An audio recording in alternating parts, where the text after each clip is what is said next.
Artificial intelligence आ गया है। अब ये SIFI वालों का सपना नहीं रहा।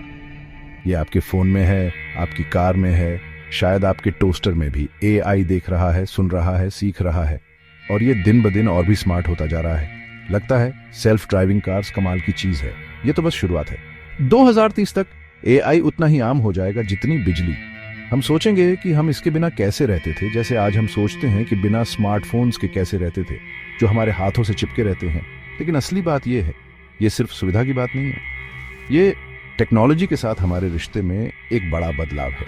AI अब एक टूल नहीं रहा, ये एक पार्टनर बन रहा है, एक साथी, शायद एक कंपेटिटर भी। इसमें हमारी सबसे बड़ी प्रॉब्लम्स को सुलझाने की ताकत है। क्लाइमेट चेंज, बीमारियां, शायद मौत भी, या फिर ये नई प्रॉब्लम्स भी पैदा कर सकता है जिनकी हमने कल्पना भी नहीं की है। तो तैयार हो जाइए, अगला दशक बहुत ही रोमांचक होने वाला है। हम एक AI रेवोल्यूशन के कगार पर हैं। ये यूटोपिया की तरफ ले जाएगा या डिस्टोपिया की, ये इस बात पर निर्भर करता है कि हम आज क्या चॉइसेस करते हैं। और यकीन मानिए, अगले कुछ सालों में हमारे डिसीजंस के कॉन्सिक्वेंसेस कई जनरेशंस तक रहेंगे। अब अलार्म बजने की जरूरत ही नहीं है। आपका AI असिस्टेंट, मान लीजिए एथीना, आपके नींद के साइकिल को समझती है और सही समय पर आराम से आपको जगा देती है। उसे पता है आपकी कॉफी कैसी पसंद है, स्ट्रॉन्ग ब्लैक 2 शुगर्स। जैसे ही आप अपनी कॉफी पीते हैं, अथीना आपको आपके स्केड्यूल के बारे में बताती है, मीटिंग्स, डेडलाइंस, यहां तक कि आपकी माँ का जन्मदिन जो आप बिल्कुल भूल जाते। ऑफिस जाना बहुत आसान है। आप अपनी ऑटोनोमस व्हीकल में बैठते हैं, ना रोड रेज, ना ट्रैफिक जैम्स, बस आप और आपका पर्सनलाइज्ड न्यूज फीड कार की विंडो पर। काम पर AI आपके बोरिंग काम कर देता है, डेटा एंट्री, स्केड्यूलिंग, वो बोरिंग रिपोर्ट्स लिखना भी। इससे आपको क्रिएटिव और स्ट्रेटेजिक काम के लिए समय मिलता है, ऐसा काम जो आपके दिमाग को वाकई में यूज करता है। काम के बाद आप जिम जाते हैं, आपका AI पर्सनल ट्रेनर आपके हर मूव पर नजर रखता है और आपके वर्कआउट को रियल टाइम में एडजस्ट करता है ताकि आपका परफॉर्मेंस अच्छा हो। बाद में आप घर पर आराम करते हैं और AI एंटरटेनमेंट सिस्टम की पर्सनलाइज्ड मूवी रिकमेंडेशंस देखते हैं। ये आपके टेस्ट को आपसे ज्यादा अच्छे से जानता है। ये है 2030 की जिंदगी, सीमलेस, एफिशिएंट, ऑप्टिमाइज्ड। लेकिन क्या ये असली जिंदगी है, या हम बस एक एल्गोरिथम ड्रिवन मशीन के पुर्जे हैं? याद है वो दम घोंटने वाली नौकरियां जिनसे आपकी अक्ल ठिकाने आ जाती थी? खैर, AI उनको खत्म करने आ रहा है, और ये अच्छी बात है। बार बार करने वाले हाथ से काम जल्दी ही ऑटोमेटिक हो रहे हैं। रोबोट्स और एल्गोरिथम्स कारखानों, कस्टमर सर्विस लाइंस, यहां तक कि कुछ व्हाइट कॉलर जॉब्स को भी अपने कब्जे में ले रहे हैं। ये अच्छी बात है ना, एक तरफ। हाँ, ऑटोमेशन का मतलब है ज्यादा प्रोडक्टिविटी, कम लागत और उम्मीद है सबके लिए बेहतर जिंदगी। लेकिन इसका एक दूसरा पहलू भी है। उन लाखों लोगों का क्या होगा जिनकी नौकरियां मशीनों ने छीन ली हैं? इस नई दुनिया में उनकी जगह कहां है? इसका जवाब है वर्कफोर्स को फिर से ट्रेनिंग देना और उनके स्किल्स को बेहतर बनाना। हमें लोगों को भविष्य की नौकरियों के लिए तैयार करना होगा। ऐसी नौकरियां जिनमें क्रिएटिविटी, क्रिटिकल थिंकिंग और इमोशनल इंटेलिजेंस की जरूरत हो। वो काम जो सिर्फ इंसान कर सकते हैं, कम से कम अभी के लिए। चौथा भाग, AI फिजिशियन, बीमारियों का पता लगाना, इलाज करना और जिंदगी को लंबा करना। सोचो, एक ऐसी दुनिया जहां बीमारी ही ना हो, एक ऐसी दुनिया जहां कैंसर बस आपके मेडिकल हिस्ट्री का एक छोटा सा हिस्सा हो, जहां जेनेटिक बीमारियों को आपके पैदा होने से पहले ही ठीक कर दिया जाए। हेल्थ केयर में AI का यही वादा है। बहुत सारा डेटा एनालाइज करने की अपनी क्षमता के साथ AI दवाइयों में क्रांति लाने के लिए तैयार है। AI से चलने वाले डायग्नोस्टिक टूल्स बीमारियों का पता पहले और ज्यादा एक्यूरेटली लगा सकते हैं। आपके यूनिक जेनेटिक मेकअप के हिसाब से पर्सनलाइज्ड ट्रीटमेंट प्लान्स अब आम होते जा रहे हैं। रोबोटिक सर्जन कॉम्प्लेक्स प्रोसीजर्स को सुपर ह्यूमन प्रिसीजन के साथ कर सकते हैं।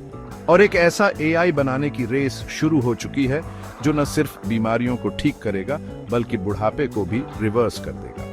लेकिन इन सब एडवांसमेंट्स के साथ एथिकल क्वेश्चंस भी उठते हैं। इन लाइफ सेविंग टेक्नोलॉजीज तक किसे एक्सेस मिलेगा? क्या होगा जब मशीन्स हम इंसानों से बेहतर तरीके से बीमारियों का पता लगाने और उनका इलाज करने लगेंगे? और ऐसे युग में इंसान होने का क्या मतलब है, जहां टेक्नोलॉजी हमारी बायोलॉजी को ही बदल सकती है? सेक्शन 5, डिजिटल कंपेनियंस, AI और रिलेशनशिप्स कैसे बैडलेंजे। अकेलेपन एक छुपी हुई बीमारी है। लेकिन सोचो, अगर आपके पास एक ऐसा दोस्त हो जो हमेशा आपके साथ रहे, एक ऐसा साथी जो बिना जज किए सुने, जिसको हमेशा पता हो कि क्या कहना है, जो कभी उल्टा जवाब न दे। एआई कंपेनियन से मिलो। 2030 तक एआई कंपेनियंस इतने एडवांस्ड हो जाएंगे कि वो इंसानों जैसे बिहेव करेंगे। वो हमारी पसंद, हमारी आदत और हमारे डीपेस्ट फियर्स को समझ जाएंगे। वो ह्यूमन कंपेनियनशिप देंगे, इमोशनल सपोर्ट देंगे, शायद प्यार भी। लेकिन क्या एक मशीन सच में इंसानी रिश्तों की कॉम्प्लेक्सिटी को रिप्लेस कर सकती है, या फिर हम अकेलेपन को और बढ़ा रहे हैं? इंसान और मशीन के बीच का फर्क कम हो रहा है। हम अपने डिवाइसेस के साथ रिश्ते बना रहे हैं, एंटरटेनमेंट से लेकर इमोशनल सपोर्ट तक सबके लिए उन पर डिपेंड कर रहे हैं। लेकिन इसकी कीमत क्या है? क्या हम आर्टिफिशियल रिलेशनशिप्स की कन्वीनियंस और प्रेडिक्टेबिलिटी के लिए सच्चे इंसानी रिश्तों को छोड़ रहे हैं? छठा भाग, एल्गोरिथमिक रसातल, जोखिम और नैतिक दुविधाएं। खुद को बेवकूफ मत बनाओ। एआई बहुत पावरफुल है, और किसी भी पावरफुल चीज की तरह इसका इस्तेमाल अच्छे या बुरे काम के लिए किया जा सकता है। जैसे जैसे एआई ज्यादा सोफिस्टिकेटेड होता जा रहा है, हमें कुछ गंभीर खतरों पर विचार करने की जरूरत है। नौकरी छूटना तो बस शुरुआत है। एआई से चलने वाले सर्वेलेंस सिस्टम्स के बारे में क्या ख्याल है, जो हमारी प्राइवेसी को खत्म कर रहे हैं? ऑटोनोमस वेपन्स जो बिना इंसानी दखल के जिंदगी और मौत का फैसला करते हैं। और फिर आता है सबसे बड़ा खतरा, सिंगुलैरिटी।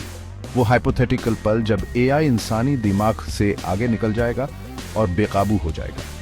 हम एक ऐसी चीज बना रहे हैं जो हमसे ज्यादा स्मार्ट, हमसे ज्यादा तेज और शायद हमसे ज्यादा जी भी ले।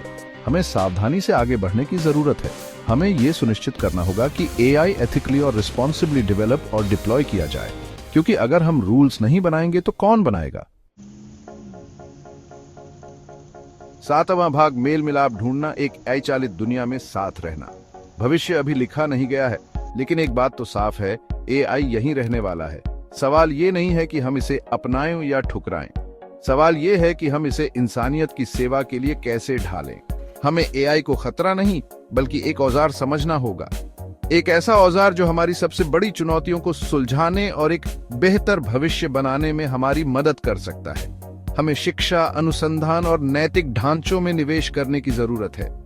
हमें समाज पर एआई के प्रभाव के बारे में खुलकर और ईमानदारी से बातचीत करने की जरूरत है। एआई का भविष्य पहले से तय नहीं है। अगला अध्याय लिखना हमारे ऊपर है।